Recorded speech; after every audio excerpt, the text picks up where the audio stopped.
بسم اللہ الرحمن الرحیم۔ نور اسلام سیٹ نمبر 6 تقابل ادیان کے اہم سوالات۔ پہلا سوال ہے فلسفہ نیایا کا تعلق کس مذہب سے ہے؟ یہ بھی ہندو مذہب سے ہے۔ ہندو مذہب کے 6 مشہور فلسفوں میں سے ایک نیایا بھی ہے۔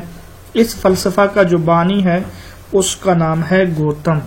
یہ گوتم بدھ اور ہے، وہ بدھ مذہب کا بانی ہے، اور فلسفہ نیایا کا جو بانی ہے وہ اور گوتم ہے، اور نیایا کا لفظی معنی ہے علم منطق۔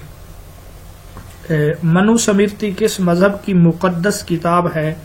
تو یہ ہندو مذہب کی کتاب ہے، یہ ان کی فقہی کتاب ہے۔ اس میں ہندو مذہب کے قوانین، احکامات اور زندگی گزارنے کے نکاح، طلاق اور دیگر عبادات وغیرہ کا تذکرہ ہے، جس طرح کے فقہی کتابوں میں ہوتا ہے۔ کس مذہب کے پیروکار زراعت کا پیشہ اختیار نہیں کرتے؟ جین مت۔ پچھلے اس میں ہم نے پڑھا تھا کہ یہ کیڑے مکوڑوں کو مارنا بھی ناجائز سمجھتے ہیں، گناہ سمجھتے ہیں۔ یہی وجہ ہے کہ یہ زراعت کا پیشہ اختیار نہیں کرتے، کیونکہ اس پیشے میں زمین پر ہل چلاتے ہوئے اور دیگر کام کرتے ہوئے کیڑے مکوڑوں کی موت یقینی ہوتی ہے۔ تو یہ لوگ جو ہے نا صرف تجارت کرتے ہیں، تجارت پیشہ ہونے کی وجہ سے یہ بہت امیر ہیں، تو یہ زراعت کا پیشہ بھی اختیار نہیں کرتے۔ اسی طرح قصاب بھی نہیں ہوتے، کیونکہ قصاب جانور وغیرہ کو قربان کرتا ہے۔ اسی طرح یہ لوگ جو ہیں شکار بھی نہیں کرتے، شکاری بھی نہیں ہوتے، یہ پیشہ بھی اختیار نہیں کرتے، وہاں مچھلیوں کو مارا جاتا ہے۔ اگلا ہمارا سوال ہے مٹی، آگ، ہوا، پانی، یہ 4 چیزیں کس مذہب میں مقدس قرار دی گئی ہیں؟ تو زرتشتیت میں۔ زرتشتیت میں ان چیزوں کو مقدس سمجھا جاتا ہے، یہی وجہ ہے یہ لوگ اپنے مردوں کو دفن بھی نہیں کرتے، جلاتے بھی نہیں، ہوا میں اڑاتے بھی نہیں اور پانی میں بہاتے بھی نہیں، کیونکہ مردہ ان کے عقیدے کے مطابق ناپاک ہے، تو یہ اس کو اونچی جگہ پہ رکھتے ہیں، جس کو مینار خاموشی یا داخمہ کہا جاتا ہے۔ جی، اس کے بعد سوال ہے غیر تبلیغی مذہب کون سا ہے؟ تو اس کا جواب ہے یہودیت۔ غیر تبلیغی مذہب کا مطلب یہ ہے کہ وہ مذہب جس کی تبلیغ نہیں کی جاتی۔ تو یہودی جو ہیں وہ اپنے مذہب کی تبلیغ نہیں کرتے۔ یہ بھی تقابل ادیان میں مذاہب کو 2 حصوں میں تقسیم کیا گیا ہے۔ کچھ مذاہب کے بانی اور ان کے جو پیروکار ہیں وہ دیگر لوگوں کو اپنے مذہب میں شامل کرتے ہیں، مذہب کی تبلیغ کرتے ہیں، جیسے اسلام ہے، عیسائیت ہے، بدھ مت ہے۔ جبکہ کچھ مذاہب ایسے ہیں جو نسلی ہیں، بس وہی باپ دادا، وہی ان کے قبائل ہی اس مذہب کو قبول کر سکتے ہیں، اس میں شامل رہ سکتے ہیں، ان کو کہا جاتا ہے غیر تبلیغی۔ تو یہودیت جو ہے غیر تبلیغی ہے۔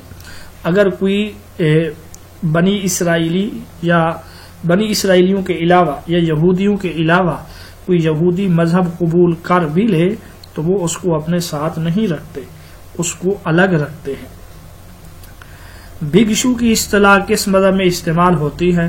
جواب ہے بدھ مت۔ پیچھے ہم پڑھ رہے ہیں کہ بدھ مذہب نے اپنے پیروکاروں کو 2 حصوں میں تقسیم کیا ہے۔ ایک تو وہ ہیں جو دنیا داری کرتے ہیں، دنیا میں رہتے ہیں، ان کو اپاسک کہا جاتا ہے، اور دوسرے وہ ہیں جو ترک دنیا کرتے ہیں، رہبانیت اختیار کرتے ہیں، دنیا سے بالکل الگ تھلگ رہنے کو ترجیح دیتے ہیں، تو ان کو جو ہے بھکشو کہا جاتا ہے۔ یہ اس مذہب کے یعنی بدھ مذہب کے پیروکار ہیں۔ رسم عشاء ربانی کا تعلق کس مذہب سے ہے؟ عیسائیت سے ہے۔ تو یہ جو ہے نا عیسائیوں کا ایک تہوار ہے، اس کا نام ہے عشاء ربانی۔ عشاء ربانی اس تہوار کا مطلب یہ ہے کہ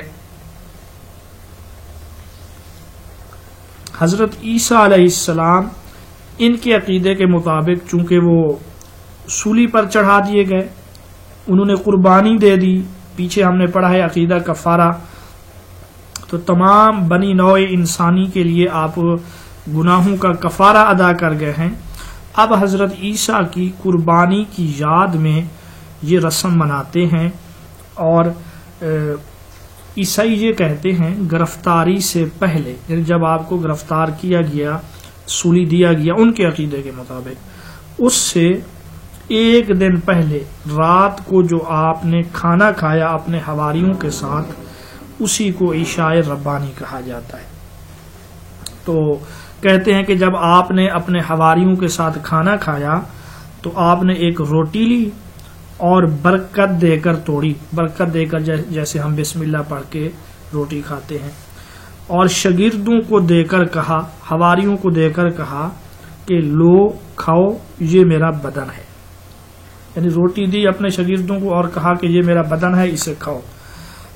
پھر ایک پیالے میں شراب یا کچھ اور چیز تھی، وہ شاگردوں کو دیا اور کہا کہ اس کو پیو کیونکہ یہ میرا خون ہے، اس سے تمہارے گناہ معاف ہو جائیں گے۔ اب یہ لوگ اسی رسم کو تازہ کرتے ہوئے ہر اتوار کو اپنی عبادت گاہ میں کلیسا میں جمع ہوتے ہیں، اور روٹی اور شراب تقسیم کی جاتی ہے اس عقیدے کے پیش نظر کہ روٹی جو ہے یہ حضرت مسیح کا بدن بن جاتی ہے اور شراب حضرت مسیح کا خون، اور یوں اس کو کھا پی کر یہ اس رسم کو مناتے ہیں اور حضرت عیسیٰ کی قربانی کی یاد کو تازہ کرتے ہیں۔ تو یہ سیٹ نمبر 6 سے تقابل ادیان کے اہم سوالات تھے۔